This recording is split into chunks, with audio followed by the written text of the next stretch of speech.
Salmos 61, verso 4.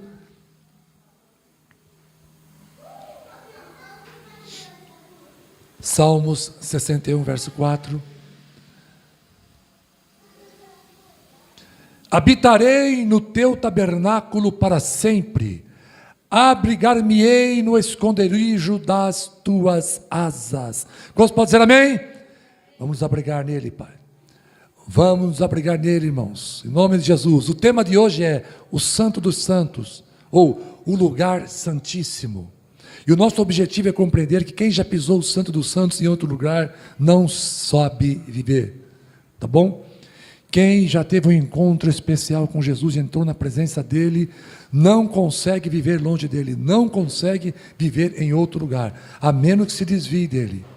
O salmista disse, irmãos, que habitaria o tabernáculo para sempre, pois sob as asas do Senhor ele teria abrigo. O que é o tabernáculo, irmãos? O que é um tabernáculo? O tabernáculo do hebreu é Mishankam, que significa moradia. Então, quando vocês ouvirem falar em tabernáculo, isso significa moradia. Quando a gente vem para a igreja, a gente vem para o tabernáculo. Não, você é o tabernáculo. Quando a gente vem para a igreja, a gente vem para a sinagoga, a gente vem para uma casa de congregação. Você hoje é o tabernáculo. Mas na época, quando eles queriam estar na presença de Deus, eles iam no tabernáculo para adorar ao Senhor. O tabernáculo era um templo portátil que Moisés construiu para o serviço de Deus, tá? Seguindo as instruções que recebeu dele, do Senhor. E isso era denominado como tenda da congregação. Quem já ouviu falar em tenda da congregação? Já ouviram falar? Tenda da congregação está lá em Êxodo 29 e 42. Ou melhor, né? Tenda da congregação é tenda da reunião. O que é congregação? Congregação é reunião, pois ali o Senhor desceria para encontrar-se com Moisés e com o povo de Israel. Quando eu falo tem que congregar, irmãos, significa temos que nos reunir, irmãos. A gente precisa se reunir. Quando eu falo a congregação dos santos, é a reunião dos santos, tá? Toda vez que eu falar temos que congregar, você traduz assim, ó, reunir, temos que nos reunir, tá? Tá? Então vamos lá, outro nome dado ao tabernáculo é tenda do testemunho, está em Êxodo 38, 21, Números 1, 50, 9, 15, 17, 8. O que é a tenda do testemunho? Porque nela era guardado o testemunho, ou seja, as duas tábuas da lei, tá bom? Outro nome dado ao tabernáculo era casa do Senhor.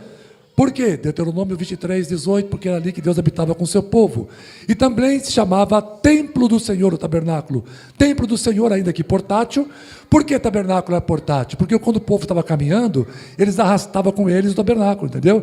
Eles levavam aquele templo com eles. Por isso se chama um templo portátil. Então é templo do Senhor por causa de Josué capítulo 6, versículo 24. E também é conhecido como santuário, que no capítulo 25 e 8, tá? É conhecido também de santuário. Irmãos, o mais importante do tabernáculo era a sala de estar de Deus. Onde Deus ficava no tabernáculo? Na sala de estar. Que era conhecido como o Santo dos Santos, ou o lugar santíssimo. O lugar santíssimo era a sala de estar de Deus. Era onde Deus estava diretamente ligado com o seu povo.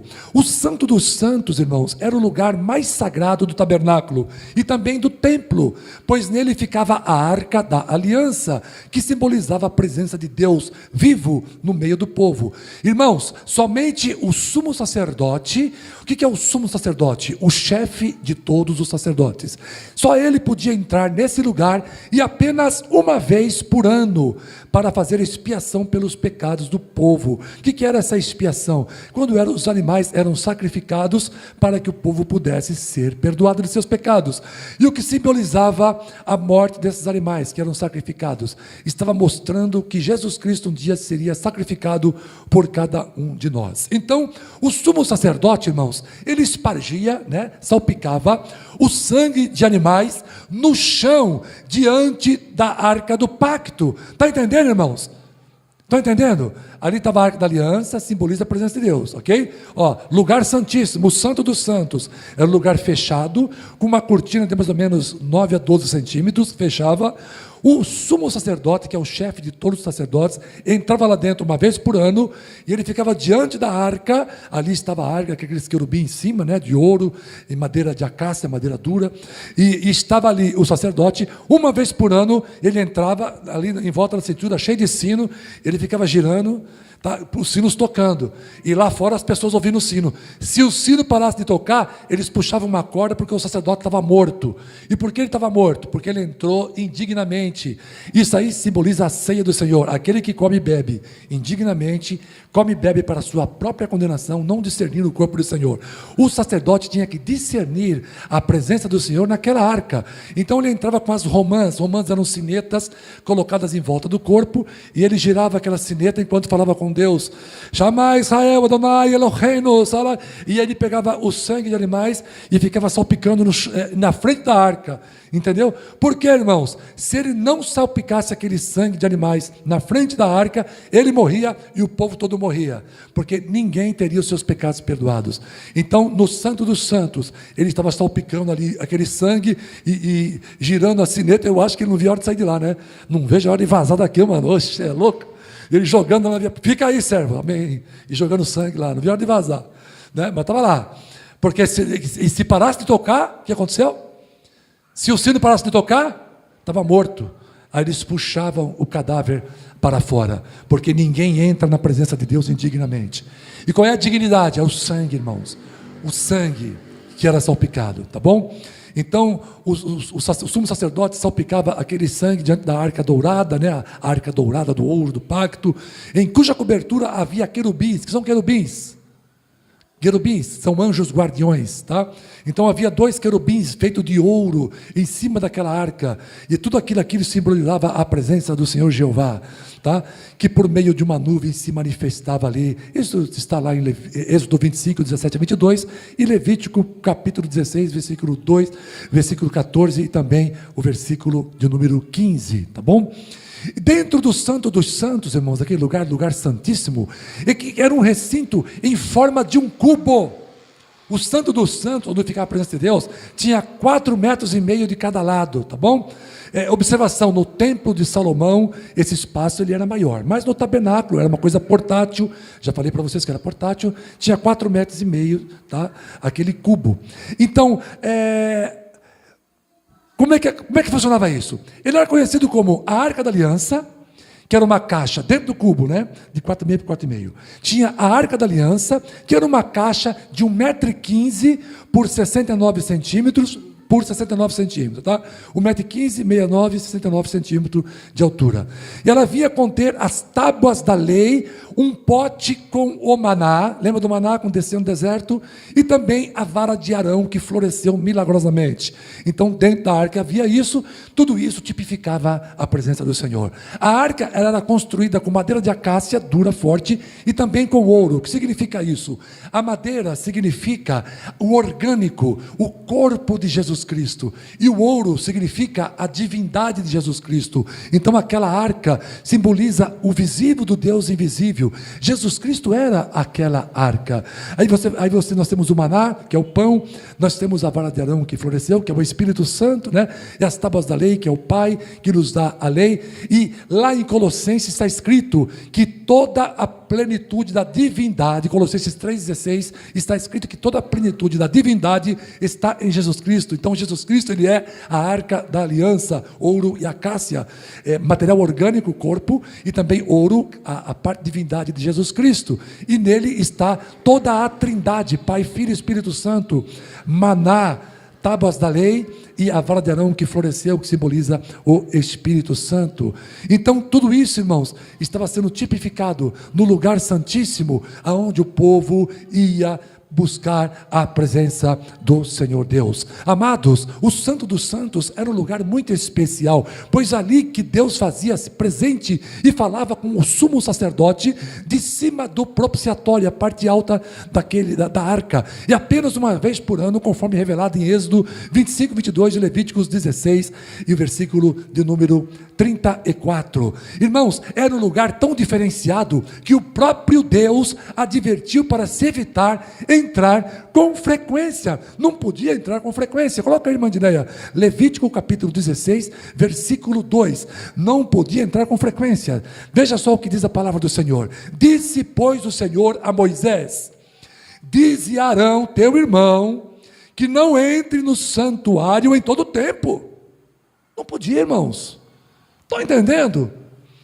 Para dentro do véu. Não é para entrar todo o tempo para dentro do véu. Diante do propiciatório que está sobre a arca. Para que não morra. Porque eu aparecerei na nuvem sobre o propiciatório. Coisa linda, hein, irmãos?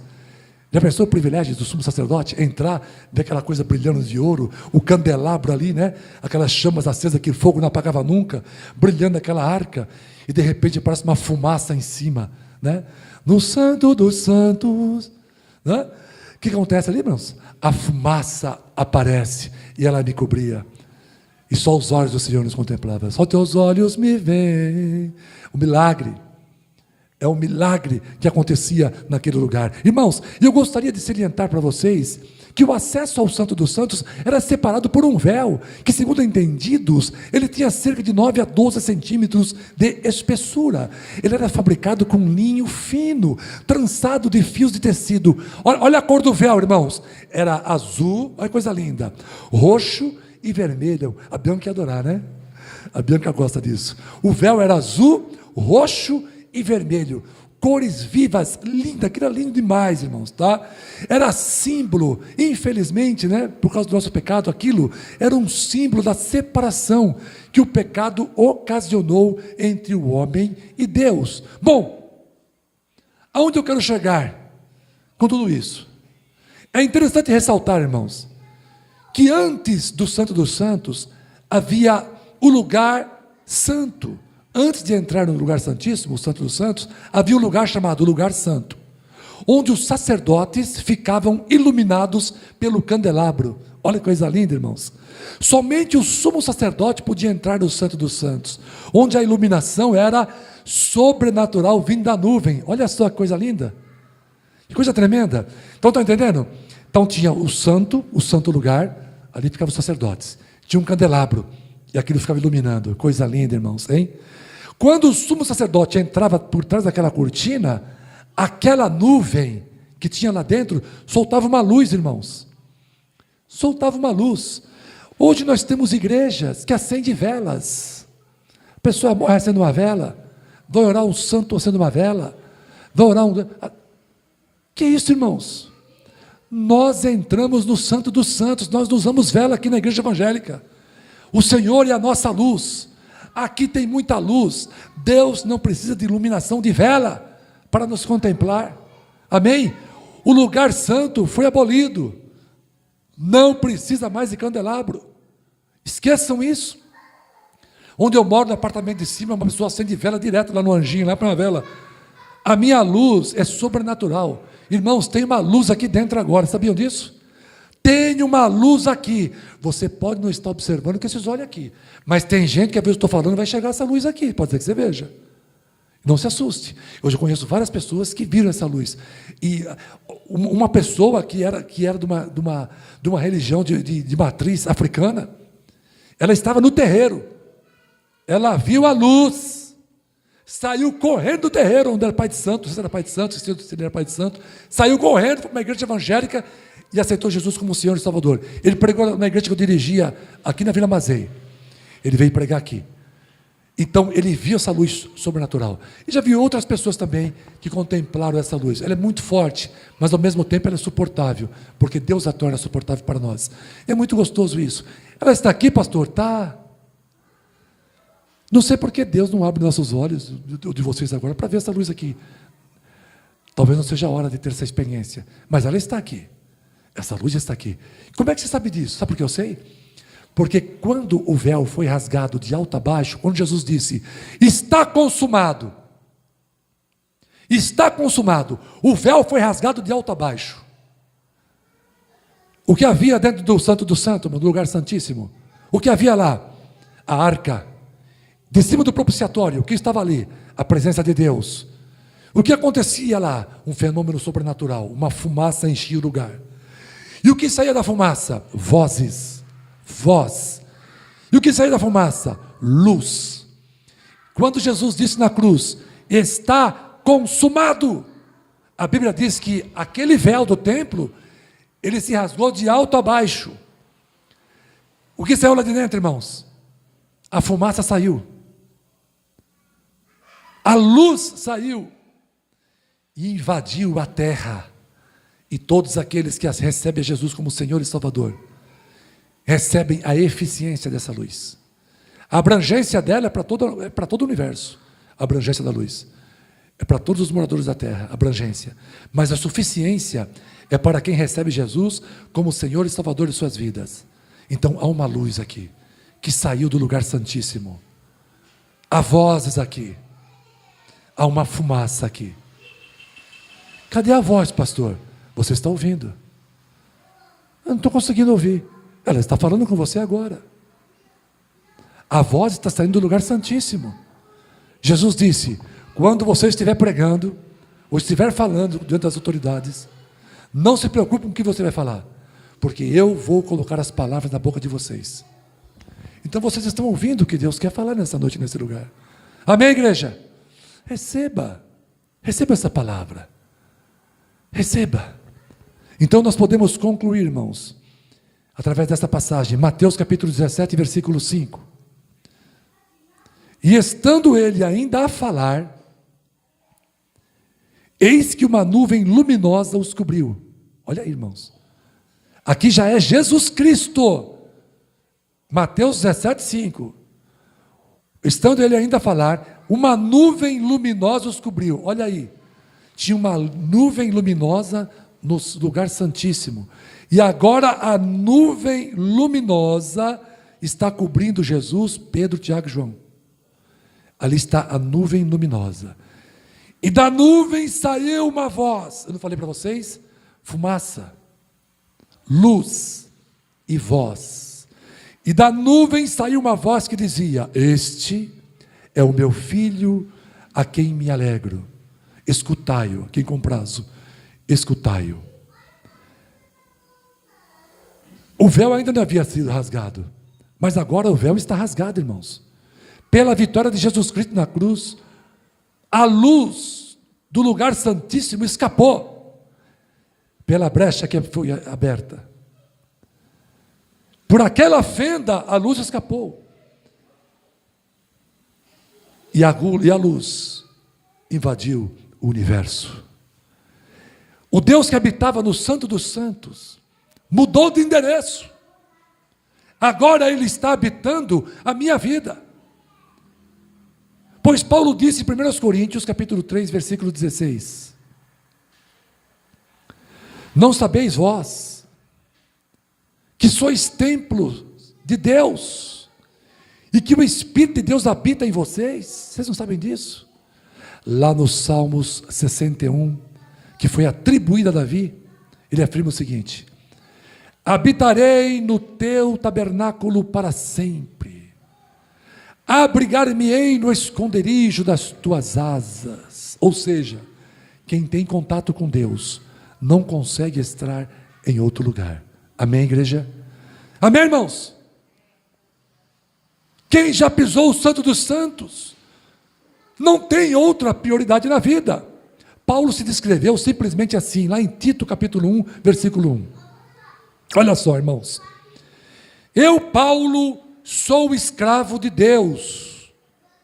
As pessoas, eu sou profeta, eu sou pastor, eu sou apóstolo, eu sou evangelista, eu sou regente do coral, eu sou um líder de jovens dessa igreja, eu sou cooperador, eu sou ancião. O que Paulo era? Eu, Paulo, sou escravo de Deus. A gente está tão preocupado com o título, né? Eu sou escravo de Deus. João Batista era lembrado na Escritura como aquele que decidiu: é necessário que ele cresça e eu diminua. João capítulo 3, versículo 30, versão NVI. É necessário que ele cresça e que eu diminua. Pois a humildade, irmãos, e o reconhecimento do senhorio de Jesus é a resposta apropriada para o amor de Deus. Quando entregamos a nossa vida para Jesus, nós pisamos o santo dos santos, e por isso deixamos de ser uma pessoa como as outras. Você não é mais aquela pessoa que você era antes de conhecer Jesus. Você mudou. Quando entregamos a nossa vida, passamos a ter um dono. Passamos a viver em virtude de Deus, por Ele e para Ele. Nada mais tem prioridade igual ou acima de Deus. Nada. Quando nos levantamos, a nossa mente já começa a pensar em Jesus. Você acorda de manhã, Jesus tem que ser a sua primeira prioridade, seu primeiro pensamento. Não tem que vir outra coisa na sua mente. É Jesus. Vamos fazer as nossas refeições, nós agradecemos ao Senhor. Estamos no ônibus, no metrô, no carro, nós estamos pensando no Senhor. As coisas não são como antes de nós termos pisado no lugar santíssimo, no Santo dos Santos. Agora somos diferentes. Eu sou diferente na maneira de falar, eu sou diferente na maneira de vestir, eu sou diferente na maneira de reagir, eu sou diferente na maneira quando eu sou provocado, na maneira de me alimentar. Como assim na maneira de me alimentar? Eu não bebo cerveja, eu não bebo vinho, não bebo álcool, eu não bebo. As minhas roupas não são indecentes. As minhas roupas não são para provocar a sexualidade alheia. Por quê, pastor? Porque eu nasci de novo. E a Bíblia diz para não agir dessa forma. Ah, mas que vida mais sem graça, diz o ímpio. Como poderíamos viver controlado o tempo todo? Viver o tempo todo pensando em Jesus? Quem aguenta isso? Sim, pensamos em quem amamos. Você pensa em quem você ama. Nós pensamos em quem nos protege. Nós pensamos em quem deu a sua vida por nós. Nós pensamos em quem não nos deixa sozinhos. Nós pensamos naquele que cuida dos nossos passos. Nós pensamos naquele que controla a nossa mente, os nossos pensamentos, a nossa ansiedade, a depressão, a angústia, o medo, o terror. Ele controla isso em nós, Ele nos ajuda. Por isso nós pensamos nele. Sim, pensamos em quem amamos. Pensamos em quem nos ama ao ponto de ter morrido por cada um de nós. Em quem nos ajuda em todos os momentos, em quem nos perdoa os pecados. Em quem refrigera a nossa alma no calor e aquece o nosso coração no inverno, o inverno das circunstâncias da vida. Quem já pisou no Santo dos Santos não tem outra prioridade na vida. Amém, irmãos? Segundo, quem já pisou no Santo dos Santos não consegue amar nada acima do Senhor. Irmã, Lucas capítulo 9, 59 a 62.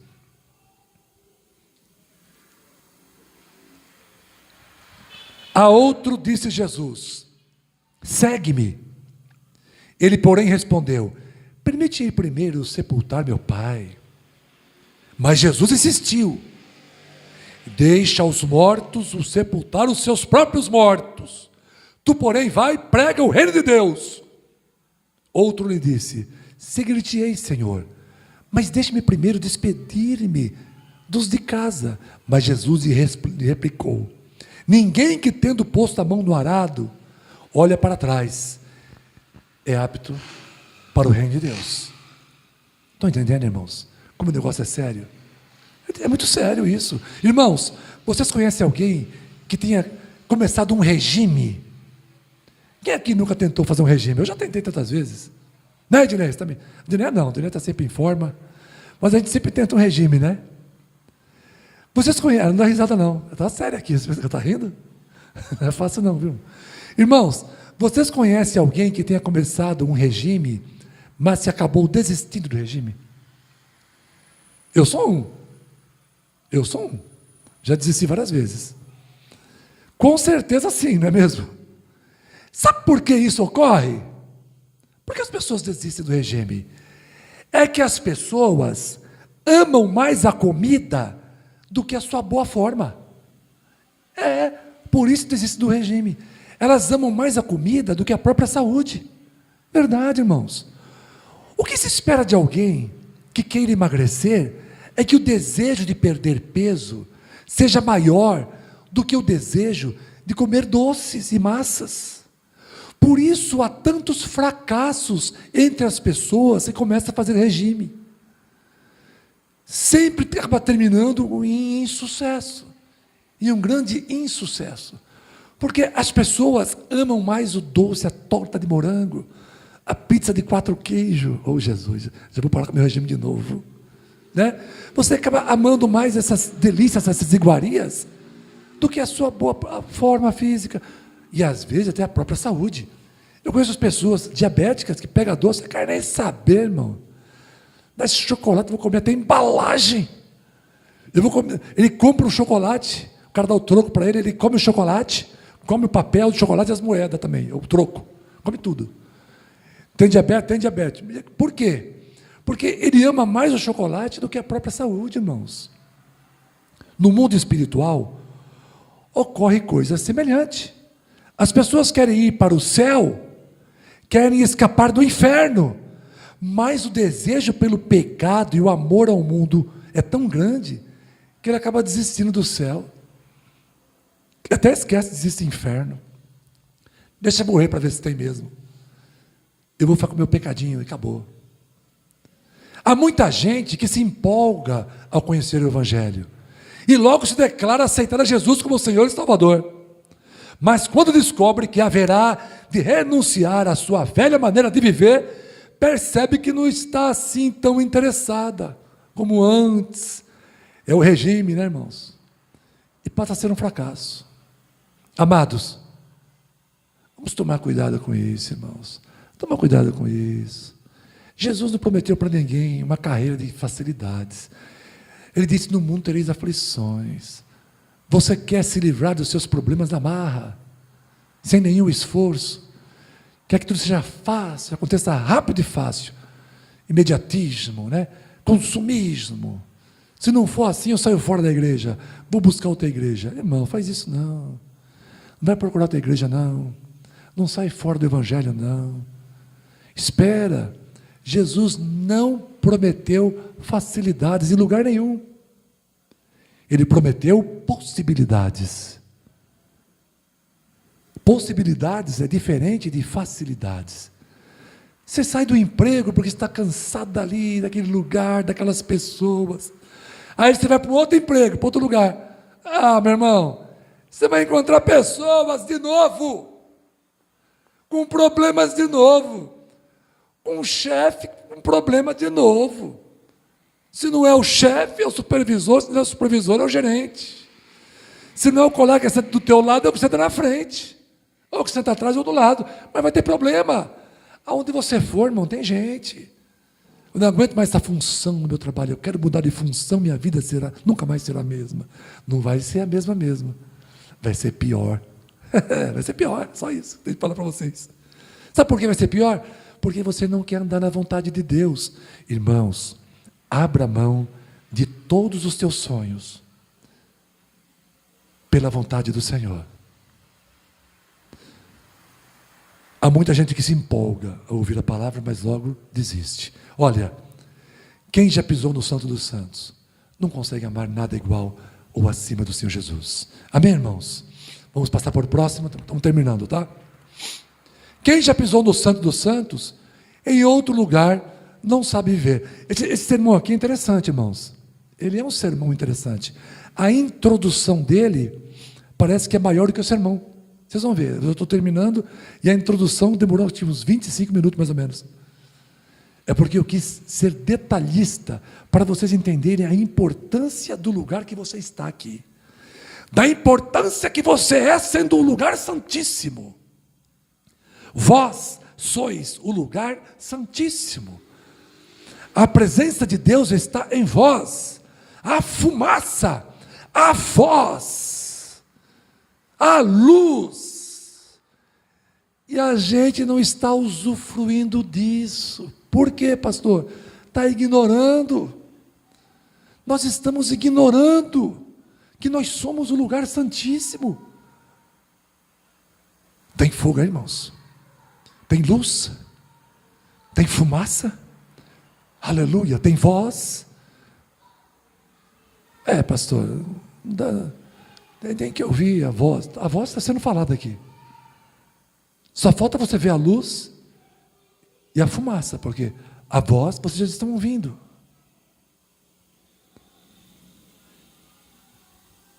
Hebreus capítulo 10, versículo 19 e 20.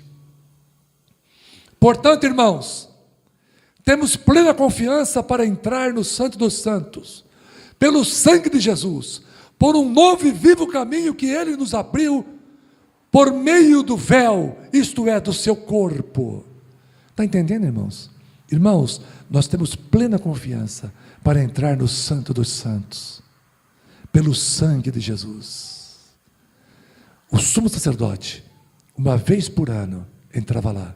Agora você tem ousadia para entrar pelo poder do sangue de Jesus. Ei, espera aí. Lembra de Levíticos capítulo 16, versículo 2? Minha irmã, por favor, vocês vão lembrar. O Senhor disse a Moisés, vocês vão lembrar, acabei de ler isso aqui, no sermão de hoje.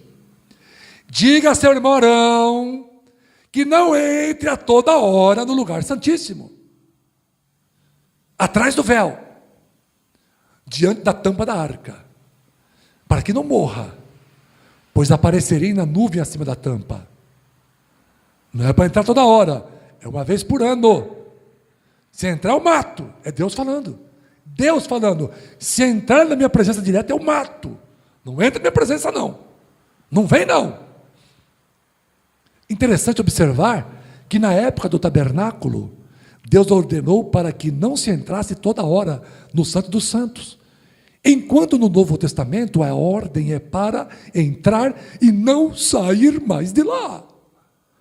Para um crente de verdade, não há a menor possibilidade de se retroceder. Deus disse, se o justo recuar, a minha alma não terá prazer nele. Se entrou no Santo dos Santos, o teu desejo deve ser o de ficar lá para sempre. Não há lugar melhor, não há lugar mais lindo, não há lugar mais seguro para se estar em nossa vida, além do lugar santíssimo, ou seja, o Santo dos Santos. Mesmo porque, com a consumação da obra salvífica de Jesus, lá na cruz do Calvário, Deus mudou de endereço. Hoje, o lugar santíssimo tem outra localização. O tabernáculo e o templo já não fazem a menor diferença para Deus, pois agora o seu novo endereço é o meu coração, é o teu coração, pois Deus não habita em templos construídos pela mão humana. Aquilo era apenas um símbolo do que haveria de acontecer hoje. Vós, eu, vocês, somos o templo do Espírito Santo. Amém, irmãos? Isso aqui não é templo, pastor? Isso aqui é uma casa de reuniões, isso aqui é uma sinagoga, casa de congregação, tá? É igual as sinagogas que havia na época de Jesus. Isso aqui é uma casa de congregação, casa de reunião. O tabernáculo, o templo para Deus, não existem mais. Você é o tabernáculo, você é o templo. Vamos encerrar? Salmos 61, verso 4. Habitarei no teu tabernáculo para sempre. Abrigar-me-ei no esconderijo das tuas asas. Lá em Mateus 17, irmãos, encontramos uma cena tremenda. Jesus levou Pedro, Tiago e João para um alto monte e transfigurou-se no sobrenatural. O seu rosto brilhava como o sol e as suas roupas ficaram brancas como a luz. E ainda apareceram Moisés e Elias naquele cenário. Pedro ficou tão feliz, irmãos, quando viu aquilo. É fumaça, é luz, né? Apareceu Moisés, apareceu Elias. Pedro ficou eufórico, olha isso. Pedro ficou tão feliz, irmãos. Sabe o que ele disse? Ele queria ficar ali para sempre, irmãos. Ele queria que aquilo fosse moradia eterna para os três ali. Ele gostou tanto daquilo. Ele gostou demais. E logo apareceu uma nuvem luminosa. E dela saiu uma voz: este é o meu amado filho, em quem me comprazo, escutai-o. A reação de Pedro, irmãos, pareceu impulsiva, né? Quero ficar aqui. Mas quem pisa o Santo dos Santos fica desse jeito. Ou seja, querendo estar ali para sempre. Muitas denominações tradicionais zombam de nós, Porque nós cremos no poder do Espírito Santo, nós cremos nos dons espirituais. E quando Deus começa a se manifestar na igreja, muitas vezes nós aqui levantamos nossa mão, nos alegramos, glorificamos a Deus, um fala em línguas, né? Nós estamos aqui se movimentando e alguém começa a se escandalizar, é palhaçada. Isso não é palhaçada, isso é a presença de Deus, que nos emociona, e às vezes realmente agimos por um certo impulso, é compreensível. É um pouco de carnalidade, mas é compreensível, irmãos. É compreensível, não é algo para se zombar. Zombar mesmo, a gente deve se zombar quando a igreja parece um cemitério. Ninguém glorifica, ninguém levanta a sua mão, ninguém aplaude ao Senhor. Parece que estamos num velório. Nós estamos num lugar onde habita o Deus vivo, irmãos. Dê glória, dê aleluia, glorifica o nome do Senhor, levanta a sua mão, chora, pula, joga a cadeira para cima, adora, adora, irmãos. Adora o nome do Senhor. Eu não sei o que Pedro vinha enfrentando em sua vida financeira. Eu não sei se Pedro tinha problemas familiares. Eu não sei se a casa que Pedro morava estava em boas condições. Eu não sei se Pedro tinha problemas no trabalho ou com os seus vizinhos. Mas de uma coisa eu sei: Pedro queria estar no Santo dos Santos, acima de qualquer outra coisa em sua vida, e ele queria que isso fosse para sempre. É isso que faz toda a diferença, querer estar no Santo dos Santos, e para sempre. Uma última questão: e você? Você também ama estar no lugar Santo dos Santos? Vocês também amam estar no lugar santíssimo? Quem ama estar nesse lugar, diga amém.